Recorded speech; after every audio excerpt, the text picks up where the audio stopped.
Hello नमस्ते, welcome to अलीका classes. इस class में हम 8 चैप्टर करेंगे। 8 चैप्टर का नाम है प्रत्यय।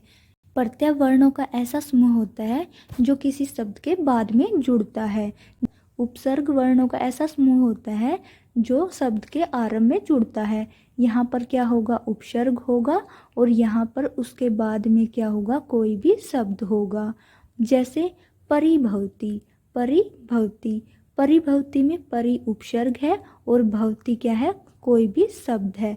जो उपसर्ग होती है वो शब्द के प्रारंभ में यानी कि स्टार्टिंग में जुड़ती है। ऐसे ही प्रत्यय होते हैं। प्रत्यय वर्णों का ऐसा समूह होता है जो किसी भी शब्द के बाद में जुड़ते हैं। जैसे ये कोई भी शब्द है हमारा और यहाँ पर क्या होंगे, प्रत्यय होंगे। प्रत्यय हमेशा बाद में जुड़ेंगे। जैसे गत्वा, गम धातु कत्वा प्रत्यय, तो वहाँ पर क्या बनेगा, गत्वा। आपको ध्यान रखना है जो उपसर्ग होती हैं वो शब्द के स्टार्टिंग में जुड़ती हैं और जो प्रत्यय होते हैं वो शब्दों के बाद में जुड़ते हैं। जो प्रत्यय होते हैं दो प्रकार से होते हैं। एक वो प्रत्यय होते हैं जो धातुओं के साथ जुड़ते हैं और दूसरे वो प्रत्यय होते हैं जो शब्दों के साथ जुड़ते हैं। आपको ध्यान रखना है कौन से प्रत्यय धातु के साथ जुड़ते हैं और कौन से प्रत्यय शब्दों के साथ जुड़ते हैं। किसी भी धातु या शब्द के पश्चात जुड़ने वाले शब्दांशों को प्रत्यय कहा जाता है। या तो किसी भी धातु के बाद या किसी भी शब्द के बाद जुड़ने वाले शब्दांशों को प्रत्यय कहा जाता है। धातुओं में जुड़ने वाले प्रत्यय को कृत प्रत्यय कहते हैं। जो प्रत्यय धातुओं के साथ लगेंगे उन्हें कृत प्रत्यय कहेंगे। ये प्रत्यय तिंग प्रत्ययों से भिन्न होते हैं।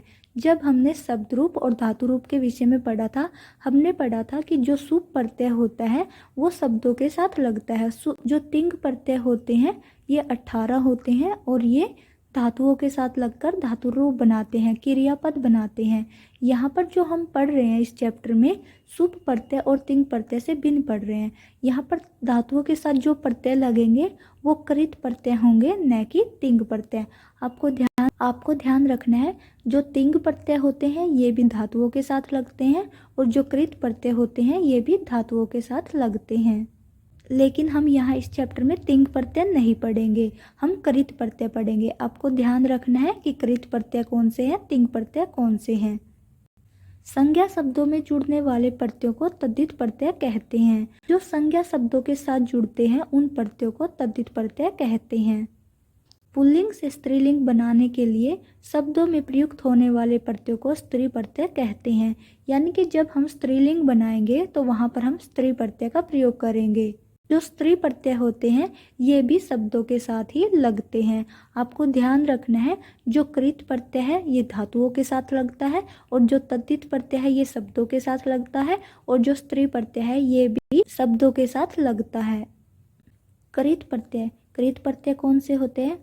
कृत प्रत्यय वे प्रत्यय होते हैं जो धातुओं के साथ जुड़कर नया शब्द बनाते हैं। यहाँ पर हम कृत प्रत्यय के विषय में पढ़ेंगे और पढ़ेंगे कि कौन कौन सा कृत प्रत्यय होता है। आपको याद रखना है कौन सा प्रत्यय कृत प्रत्यय है, कौन सा तद्धित है और कौन सा स्त्री प्रत्यय है, क्योंकि आपको पूछा जाएगा कि इनमें से कौन सा कृत प्रत्यय है, कौन सा तद्धित प्रत्यय है, तो वहाँ पर आपको पता होना चाहिए। जिन प्रत्ययों को धातुओं में जोड़कर संज्ञा, विशेषण या अव्यय आदि पद बनाए जाते हैं उन्हें कृत प्रत्यय कहते हैं। धातुओं के साथ जुड़कर संज्ञा शब्द बनाएंगे या विशेषण शब्द बनाएंगे या अव्यय शब्द बनाएंगे। आपको ध्यान रखना है कृत प्रत्यय से जब कोई भी शब्द बनेगा वो या तो संज्ञा होगा या विशेषण होगा या अव्यय होगा। अव्यय बनाने के लिए धातुओं में कत्वा, ल्यप, तुमन प्रत्ययों का योग किया जाता है। यहाँ पर कहा गया है कि यदि आप किसी धातु के साथ कत्वा प्रत्यय, ल्यप प्रत्यय, तुमन प्रत्यय लगाओगे तो उससे अव्यय शब्द बनेंगे। आपको ध्यान रखना है किस प्रत्यय से अव्यय शब्द बनेंगे। जैसे गत्वा, पठित्वा ये सब क्या है, अव्यय शब्द हैं।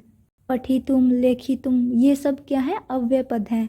आपको ऑप्शन दिया होगा और ऑप्शन में गत्वा, ल्यप, त्युमन से बने हुए शब्द दिए होंगे या फिर किसी अन्य प्रत्यय से बने हुए शब्द देंगे और पूछेंगे इनमें से कौन सा अव्यय है।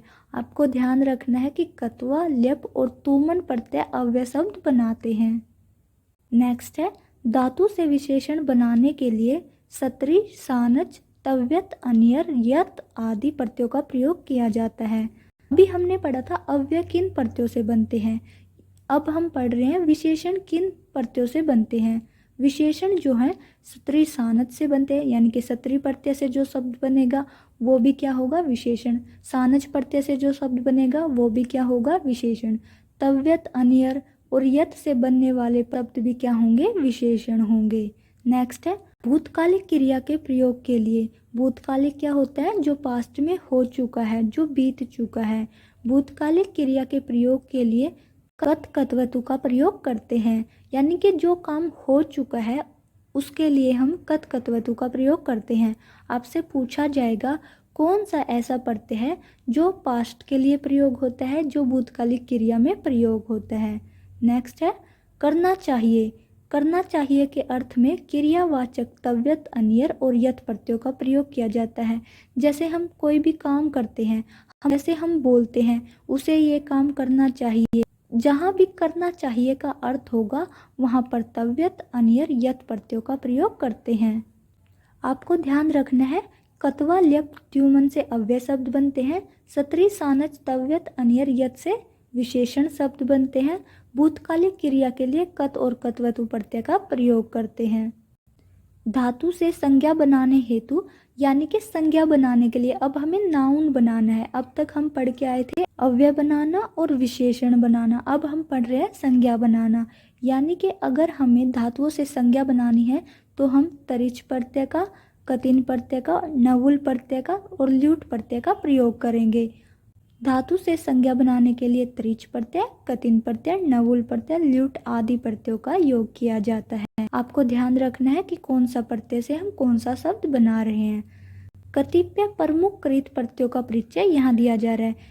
सबसे पहले हम कत्वा प्रत्यय के विषय में पढ़ते हैं। कत्वा प्रत्यय का प्रयोग कहाँ होता है और कैसे कत्वा प्रत्यय से शब्द बनते हैं। स्टार्ट करते हैं। वाक्य में मुख्य क्रिया से पूर्व किए गए कार्य में पूर्वकालिक क्रिया को व्यक्त करने के लिए धातु में कत्वा प्रत्यय का योग किया जाता है। ये यहाँ पर कह रहा है, मान लो आप कोई काम कर रहे हो और उस काम को करने से पहले आपने कोई एक और काम किया, तो जो काम पहले किया है उस काम में क्या होगा, कत्वा प्रत्यय होगा। उस क्रिया में क्या होगा, कत्वा प्रत्यय होगा। जैसे वह खाना खाकर सो गया, काम क्या हुआ है, सोना। सोना से पहले एक और क्रिया हुई है, कौन सी, खाना खाना, यानी कि खाकर। जो खाकर है इस क्रिया में कत्वा प्रत्यय होगा। यानी कि जो मुख्य क्रिया है, मुख्य क्रिया से पहले कोई क्रिया होती है उसमें हम क्या करते हैं, कत्वा प्रत्यय का प्रयोग करते हैं। जो क्रिया पहले होती है उसे क्या कहेंगे, पूर्वकालिक क्रिया। पूर्वकालिक क्रिया को व्यक्त करने के लिए कत्वा प्रत्यय का प्रयोग किया जाता है। आपको ध्यान रखना है, जहाँ कत्वा प्रत्यय होगा वहाँ वाक्य में दो क्रिया होंगी। जो पहले वाली क्रिया होगी उसमें हम कत्वा प्रत्यय का प्रयोग करेंगे, और जो ये क्रिया होगी जिसमें हमने कत्वा का प्रयोग किया है ये गौण क्रिया होती है। उदाहरण देखते हैं। मयूरे मेघम दृष्ट्वा नृत्यति। मयूरे मेघम दृष्ट्वा नृत्यति, मोर बादल को देखकर नाचते हैं। अब यहाँ पर मुख्य क्रिया क्या है, नृत्यति। मुख्य क्रिया क्या है, नृत्यति, नाचना। लेकिन नाचने से पहले एक पूर्व क्रिया हुई है, गौण क्रिया हुई है, क्या, देखना, बादलों को देखना। अब ये जो देखना क्रिया है इसमें क्या होगा, कत्वा प्रत्यय। दृष्टवा, दृष्टवा क्या है, गौण क्रिया है, पूर्वकालिक क्रिया। यहाँ पर दृष्टवा में क्या हुआ है, कत्वा प्रत्यय। यहाँ दृष्टवा में दृष्ट धातु से कत्वा प्रत्यय का योग किया गया है। यह क्रिया नर्तन क्रिया की पूर्वकालिक क्रिया है। कत्वा प्रत्यय से बनने वाले शब्द क्या होते हैं, अव्यय होते हैं। अव्यय क्या होता है, जिसमें विकार नहीं होता, जो हमेशा वैसे के वैसा ही रहता है। अव्यय के विषय में हम पहले पढ़ चुके हैं। इससे पहले वाला जो चैप्टर था वो अव्यय का ही था। वहाँ पर हमने कुछ पर्टिकुलर अव्यय के विषय में पढ़ा था कि ये अव्यय होते हैं। लेकिन इस चैप्टर में जो हम पढ़ रहे हैं कि धातुओं से अव्यय कैसे बनेंगे, ध्यान रखना है कि कत्वा प्रत्यय से क्या बनते हैं, अव्यय शब्द बनते हैं। यहाँ पर जो दृष्टवा है ये अव्यय है, आपको ध्यान रखना है। वहाँ अंडरलाइन करके आपको पूछ लेंगे, ये भी पूछ सकते हैं कि इसमें कौन सा प्रत्यय है, और ये भी पूछ सकते हैं ये शब्द कैसा है। तो आपको ध्यान रखना है, जहाँ कत्वा प्रत्यय होता है वहाँ अव्यय शब्द होते हैं। कत्वा प्रत्यय के उदाहरण देखते हैं। करी धातु कत्वा प्रत्यय करित्वा। करित्वा का अर्थ होता है करके। कार्यम करित्वा गृहम गच्छ, कार्य करके घर जाओ। कार्यम करित्वा गृहम गच्छ, कार्य करके घर जाओ। यहाँ पर मुख्य क्रिया क्या है? गच्छ। और गच्छ से पहले एक क्रिया हुई है, उस क्रिया में क्या होगा? कत्वा प्रत्यय। कौन सी क्रिया है? करित्वा। यहाँ पर करित्वा जो है पूर्वकालिक क्रिया है, आपको ध्यान रखना है। पूर्वकालिक क्रिया में कत्वा प्रत्यय होता है, या करित्वा में क्या है? कत्वा प्रत्यय है। नेक्स्ट है गम धातु कत्वा प्रत्यय। गम धातु कत्वा प्रत्यय से क्या बनेगा? गत्वा। गत्वा का अर्थ होता है जाकर। वाक्य में प्रयोग आपणम गत्वा फलम आन्य, बाजार जाकर फल लेकर आओ। अन्य क्या है? मुख्य क्रिया है, और गत्वा क्या है? पूर्वकालिक क्रिया है। नेक्स्ट है नम धातु कत्वा प्रत्यय नत्वा। नत्वा का अर्थ होता है नमन करके। वाक्य में प्रयोग आप देख लेना, इन्हें पढ़ लेना, इससे पढ़ने से आपकी थोड़ी सी नॉलेज बढ़ेगी। आपको जो ध्यान रखना है वो ये ध्यान रखना है कि कौन सी धातु से कत्वा प्रत्यय लगाकर कौन सा रूप बनेगा। पा धातु कत्वा प्रत्यय पीतवा। यहाँ पर आपको ध्यान रखना है, कई बार पातवा दिया होता है तो पातवा नहीं होता, पीतवा होगा। यहाँ पर ई का आगम हो जाता है। पीतवा का अर्थ होता है पीकर।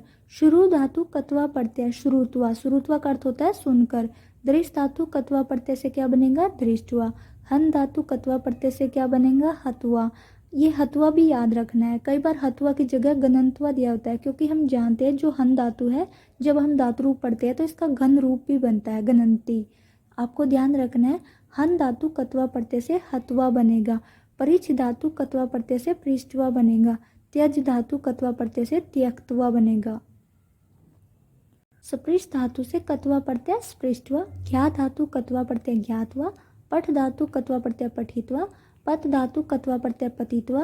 पूज धातु कत्वा प्रत्यय पूजित्वा। कत्वा प्रत्यांत शब्दों का भी अव्यय के रूप में प्रयोग होता है, क्योंकि ये अव्यय होते हैं, इनके रूप में परिवर्तन नहीं होता। ये आपको याद रखना है कि कत्वा प्रत्यय से जो शब्द बनते हैं वो अव्यय होते हैं। नेक्स्ट है ल्यप प्रत्यय।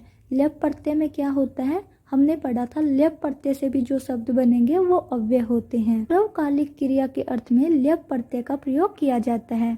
अभी हमने पढ़ा था कत्वा प्रत्यय का पूर्वकालिक क्रिया के रूप में प्रयोग होता है। आपको ध्यान रखना है ल्यप प्रत्यय का भी पूर्वकालिक क्रिया के रूप में प्रयोग होता है। जहाँ पर धातु से पूर्व कोई उपसर्ग लगा होता है वहाँ कत्वा के स्थान पर ल्यप प्रत्यय का प्रयोग होता है। इसका अर्थ है कि जो ल्यप प्रत्यय है ये कत्वा का अल्टरनेट है, यानी कि जहाँ पर हम कत्वा प्रत्यय का प्रयोग नहीं कर सकते वहाँ पर ल्यप प्रत्यय का प्रयोग होगा। जैसे कोई धातु है और उसके साथ उपसर्ग लगा है तो वहाँ पर हम कत्वा का प्रयोग न करके ल्यप प्रत्यय का प्रयोग करेंगे। इसका आपको ध्यान रखना है, इसके पहले उपसर्ग आएगी ही आएगी। यदि आपको कोई भी शब्द दिया है और उसके पहले उपसर्ग का प्रयोग नहीं है तो वहाँ पर ल्यप प्रत्यय नहीं होगा। ये जो है आपके ऑप्शन को कैंसिल करने में मदद करता है। जब आपके क्वेश्चन आते हैं और ऑप्शन में आपको दिए हों कि इनमें से शब्द के साथ कौन सा प्रत्यय लगा है, कि उस शब्द के साथ उपसर्ग नहीं है तो फिर ल्यप प्रत्यय नहीं होगा। फर्स्ट कंडीशन यही है कि ल्यप के साथ हमेशा क्या होगा? उपसर्ग का प्रयोग होगा।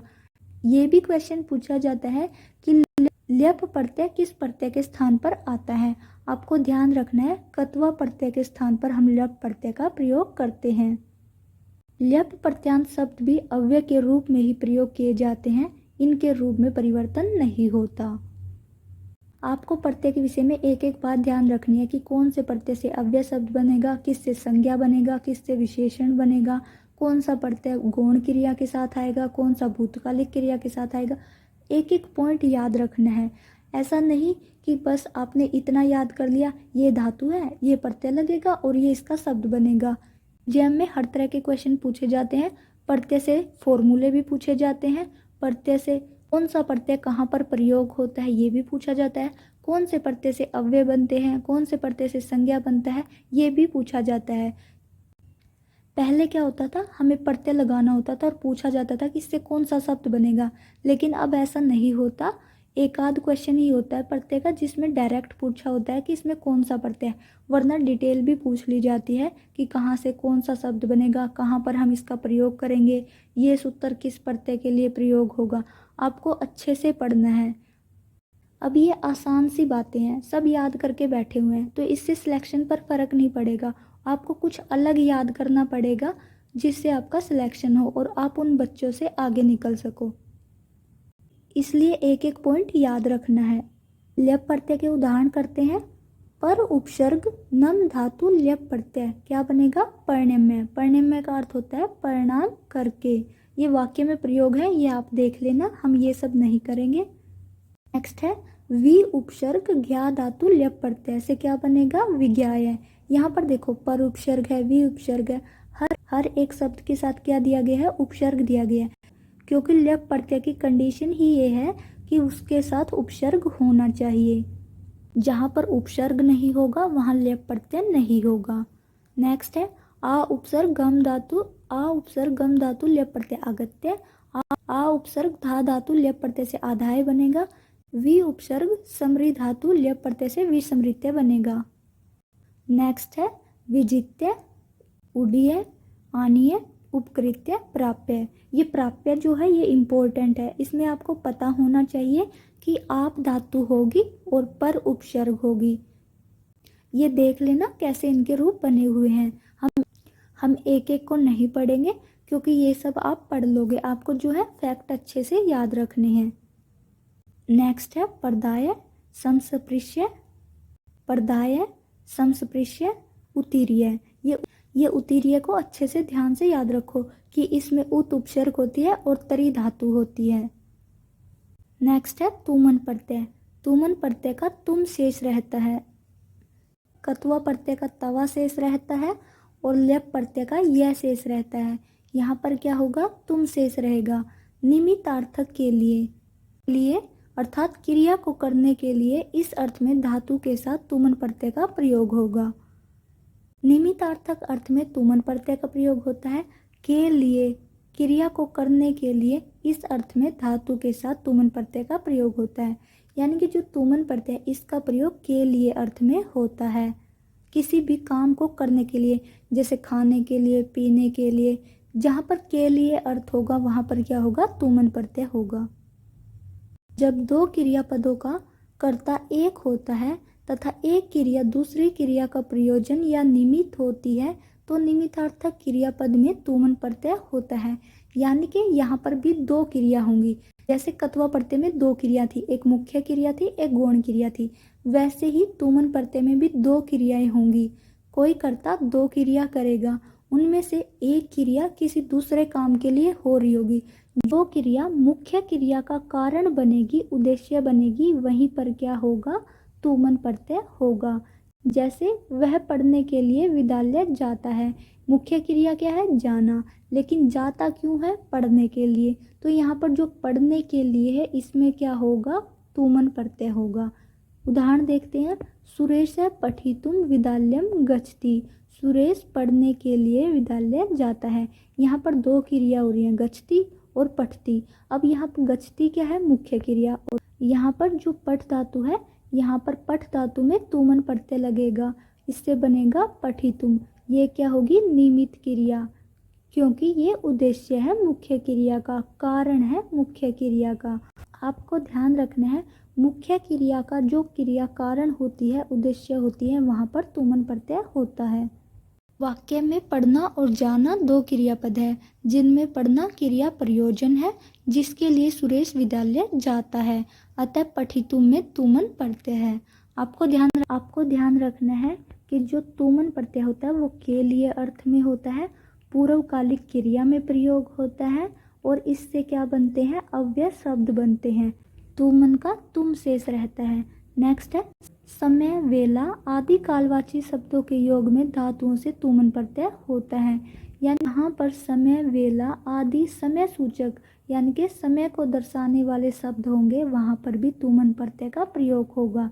जैसे स्नातुम वेला अस्ति, यहाँ पर क्या है? वेला शब्द आया है, इससे पहले हमने तुमन प्रत्यय का प्रयोग किया। पठितुम समय अस्ति, यहाँ पर समय शब्द का प्रयोग हुआ, इसलिए क्या हुआ? समय से पहले तुमन प्रत्यय का प्रयोग किया, पठितुम। तुमन प्रत्यांत शब्द भी अव्यय होते हैं, इनका रूप भी नहीं बदलता। आपको ध्यान रखना है कत्वा प्रत्यय, ल्यप प्रत्यय, तुमन प्रत्यय, इन तीनों से अव्यय शब्द बनते हैं, इन तीनों से अव्यय शब्द बनते हैं। अव्यय शब्द जो होते हैं इनका एक ही रूप होता है। ये ऐसे नहीं है कि विशेषण शब्दों की तरह, संज्ञा शब्दों की तरह अलग अलग लिंगों में चलेंगे। आपको पता है अव्यय का कोई लिंग नहीं होता, कोई वचन नहीं होता, वो हमेशा समान रहते हैं। इसलिए आपसे पूछा जाए कि कत्वा प्रत्यय से बनने वाले शब्द कितने लिंगों में होंगे, कितने वचनों में होंगे, तो आपको याद रखना है इनका कोई लिंग नहीं होता, कोई वचन नहीं होता, क्योंकि ये अव्यय होते हैं। तुमन प्रत्यय के शब्द पढ़ते हैं कि कैसे बने हुए हैं।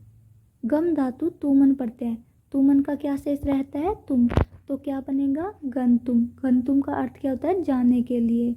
हन धातु तुमन प्रत्यय, क्या बनेगा, हंतुम। इन सब में आपको तुम दिखाई देगा। तुमन प्रत्यय से बने हुए शब्दों के लास्ट में क्या होगा, तुम होगा। जैसे लब प्रत्यय से लास्ट में क्या होगा, यह, और स्टार्टिंग में क्या होगा, उपसर्ग। कत्वा प्रत्यय से क्या दिखाई देगा, तवा। पा धातु तुमन प्रत्यय से क्या बनेगा, पातुम।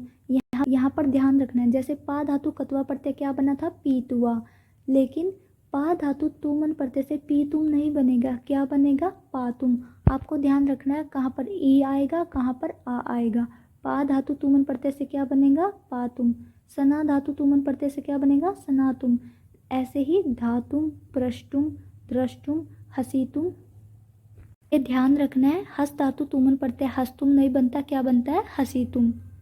और जो ये दृष्टुम है, पृष्टुम है, दातुम है, ये बहुत बार पूछे गए हैं, इनको ध्यान से देखना। दृश धातु तुमन प्रत्यय दृष्टुम बनता है, दृष्टुम नहीं बनता। यहाँ पर तय को टै में चेंज होता है।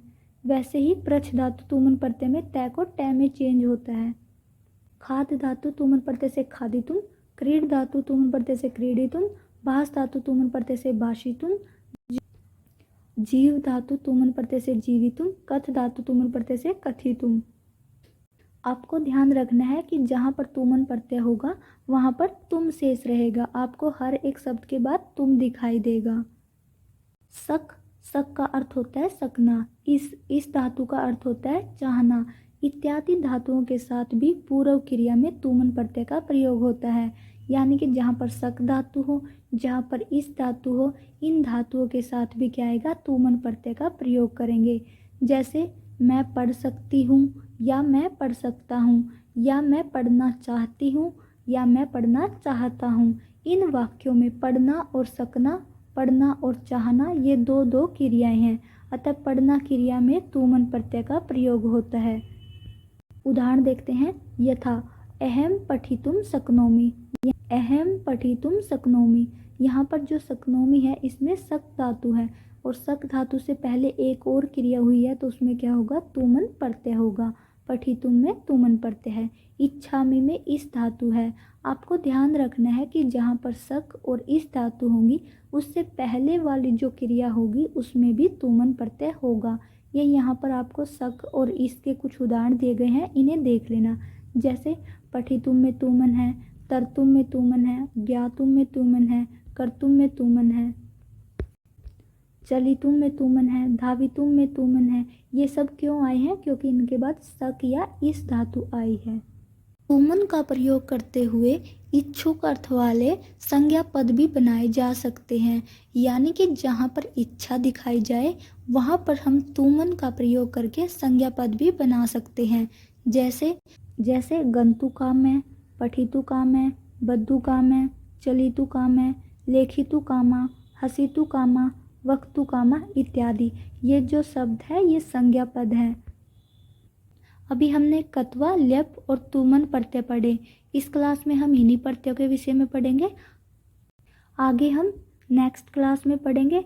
आपको ध्यान रखना है, इनसे रिलेटेड जो भी इम्पोर्टेंट फैक्ट है उन सभी को याद कर लेना है, अच्छे से समझ लेना है कि कैसे और कहाँ पर हम इन प्रत्ययों का प्रयोग करते हैं। इस क्लास में हम इतना ही पढ़ेंगे।